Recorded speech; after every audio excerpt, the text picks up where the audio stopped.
and welcome to Biz RoundUp. I am Tamiru Nimsat and we at Art Television bring you a collection of business highlights. Let's have a look at the headlines. Sri Lanka's GDP should go up to 350 billion US dollars. President says. Ceylon Chamber presents its vision to presidential candidates. Government establishes 3 committees to address the crisis in the Middle East. News in detail. President Ranil Wickremesinghe said that the government plans to boost the gross domestic production up to 350 billion US dollars by the year 2050. He said that development should occur in all parts of the country in order to reach the GDP target, and it will be enabled through the empowerment of provincial governments. The president said this speaking at a political meeting held in Batticaloa recently. Political parties must be responsible. If they go around saying we are going to change this, we are going to change that, that will never happen. We are going to talk to the IMF. IMF foresee all these things. No one came and spoke to them except for me. They were waiting for the parties to come to speak to them, but no one came. Today our GDP is $85 billion. I want it by 2050, when most of us are not here, to be $350 billion. If we can do that, then we are doubling and doubling. Then we will have a very developed country and people will like to live. So as you go on, our situation improves. So this is what we are planning to do. Doing that, every province must now have to develop itself. We can't only have Western province develop. So I have spoken with the members of the SLPP, Provincial Council, they all say, give us full powers for development. We will have, I said, we have 10 governments, 1 national government, 8 provincial governments. You all must develop it. We will give you the policies, we will give you the monies we can. You all develop, you can compete and develop also. But in the meantime, we also have separate plans for every province. And the reason we are giving more power to the provincial council is this. If you look at places like North Central, Eastern and Poor, they are far away from Colombo. It's not easy for you to get work done. So give them more power to do the work. Between Galle and Colombo, it's very easy. 2 hours you are here and there. Kurunegala and Colombo, you can do the same and can be, but not these areas. The International Monetary Fund emphasized the need for Sri Lanka's 2025 budget to incorporate appropriate revenue measures and continued spending restraint to meet the medium-term primary balance objective of 2.3% of GDP. IMF Senior Mission Chief for Sri Lanka, Peter Brewer, said that this is crucial for restoring the country's debt sustainability during the IMF mission's end-of-mission press release recently. Peter Brewer highlighted that maintaining the reform momentum and ensuring timely implementation of all program commitments are essential to solidify the economic progress achieved so far and stabilize the economy. Brewer stressed the importance of raising fiscal revenues to maintain macroeconomic stability and restore debt sustainability. He noted that the planned relaxation of import restrictions on motor vehicles would support revenue mobilization in 2025. Brewer cautioned against measures that could erode the fiscal position, emphasizing the need for compensating measures of high quality. The recent parliamentary approval of the Public Finance Management Act and the Public Debt Management Act is seen as a milestone for improving fiscal discipline and prudent debt management, enhancing transparency and accountability. The IMF also acknowledged the authority's commendable progress in putting debt on a sustainable path, including the execution of domestic debt restructuring and finalizing agreements with the Official Creditor Committee and China Exim Bank. Sri Lanka Tourism Promotion Bureau was honoured with the Best International Tourism Board accolade at the Global Tourism Awards 2024 held in India recently. The award was presented to SLTPB Chairman Chalka Gajabahu in the presence of Tourism Minister Harin Fernando, who graced the occasion as the guest of honour. The Global Tourism Awards, an annual event organized by the Travel World Online, serves as a platform to celebrate organizations that have made outstanding contributions to the tourism industry. This year's event featured various categories and attracted a large number of applicants from across the globe, with selections made by a jury headed by ITC former Executive Director Nakul Anand. SLTPB Managing Director Nalin Pereira stated that the award reflects the Bureau's dedication and commitment to showcasing Sri Lanka as one of the best tourism destinations in the world through continuous promotional efforts. Further, Pereira noted that the numerous accolades and international endorsements Sri Lanka tourism has received recently from various media publications and travel influencers have contributed to this significant achievement. Sri Lanka tourism has attracted nearly 1.2 million tourists up to date this year, marking a 56% increase over the previous year. Sri Lanka's insurance industry posted mixed performances in the first quarter of the year, despite achieving over 7% year-on-year growth in overall gross written premium, reaching over 78 billion rupees from 73 billion rupees last year. This data comes from the Insurance Regulatory Commission of Sri Lanka. The first quarter saw a GWP growth of over 5 billion rupees compared to the same period last year. However, this was a decline from the 128 billion rupees recorded in the previous quarter. The long-term insurance businesses grew significantly by 19.26%, reaching over 40 billion rupees from over 33 billion rupees, surpassing the general insurance business. The total asset held by insurance companies rose by over 10% to 1.1 trillion rupees in the quarter, driven by an 18% growth in long-term insurance business assets year-on-year. The IRCSL noted that capital levels from the life insurance businesses increased by 11%, while the general insurance business saw a decrease of 16%.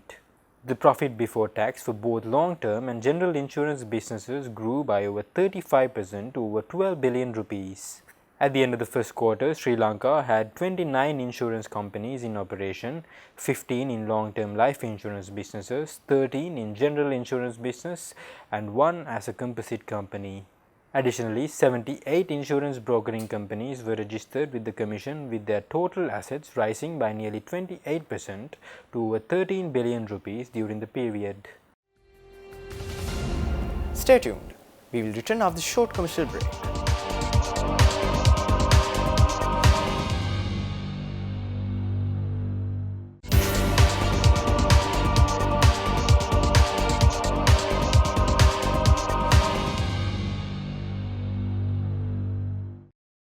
Welcome back after the break. Secretary to the Ministry of Industries, Shanta Veerasinghe, has announced the submission of the National Industry Policy along with a 5-year strategic plan for 2023 to 2027 to the Department of National Planning. This initiative aims to establish a globally competitive national industry base by 2030. Secretary Veerasinghe said this at a press briefing held at the Presidential Media Center. This includes increasing the manufacturing sector's contribution to GDP to 20%, boosting entrepreneurship in the workforce to 7%, and raising industrial export shares in GDP to 20%. Veerasinghe also noted the final draft for amending the Industrial Promotion Act has been submitted to the Attorney General's Department for approval, ensuring the Act meets both current and future needs. A standard operating procedure outlining guidelines, regulatory procedures, and the local value addition theory for local vehicle assembly has been introduced. Following its implementation, 70 new vehicle models and 29 motor vehicle assembly plants have been approved in the country. Speaking further at the press briefing, Secretary Shanta Veerasinghe also said that the ministry has introduced a registration system for manufacturing industries with 3,925 industries registered by June 2024. He said that industry registration is now available online, providing global access.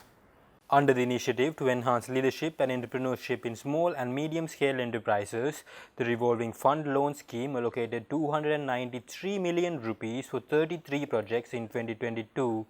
The Secretary revealed plans are underway to set up a cinnamon-focused processing center within the cinnamon-related industry park in Karandeniya. This center will offer facilities for 100 cinnamon growers and suppliers, creating value addition opportunities and introducing their products to international markets. He further revealed the National Enterprise Development Authority is executing the Made in Sri Lanka Trade Fair program to provide market opportunities for micro-entrepreneurs. Key figures present at the press briefing included Chairman of the Industrial Development Board, Dr. Saranga Lahaperuma, Chairman of the National Gem and Jewellery Authority, Viraj De Silva.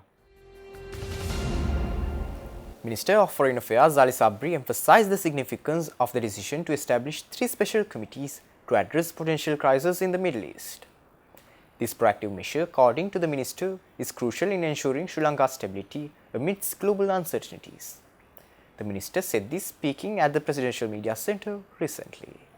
Minister Ali Sabri said that one committee will focus on national security, another on the economic situation and the availability of essential goods, and a third will oversee the work of the other 2. The minister said that the establishment of these committees is a timely and prudent step to prevent similar crises in the future. Minister Sabri emphasized that while some situations are within a country's control, international events are not. However, proactive measures can prevent external factors from causing a collapse. As Sri Lanka moves from a dire situation to a level of stability, Minister Sabri warned that the country is still at a precarious stage. A small misstep could lead to severe difficulties. Stay tuned. We will return after the short commercial break.